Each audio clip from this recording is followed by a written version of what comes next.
উস্তাদ ও উস্তাদ, এক জায়গায় এতক্ষণ আমাগো গাড়ি হন কি অক্ষম।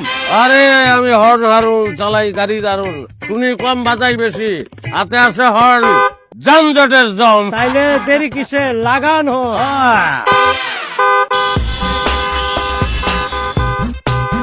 ড্রাইভিং সিটে বসে অযথা হরণ, আপনি সব যাত্রীর দুশ্মন।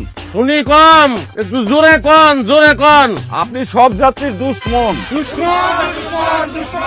আরে ভাই একটু বুঝে তো কন। এই যে আপনি এতক্ষণ হর্ন দিলেন, আপনি তার আগে চলে যেতে পারবেন না। অযথা হর্ন দিলে তো রাস্তা খালি হয়ে যায় না, বরং আপনার হর্ন আপনাকেই বধির করছে। তার মানে আমি নিজেই এতদিন নিজের কানের 12টা বাজাইছি। বুলবুল আর করতেছেই না রে বুল, বাজাবো না ও কারণে হর্ন, কমাবো শব্দ দূষণ। কি ড্রাইভার ভাইয়েরা রাজি তো? আর নয় শব্দ দূষণ, চাই সুস্থ জীবন।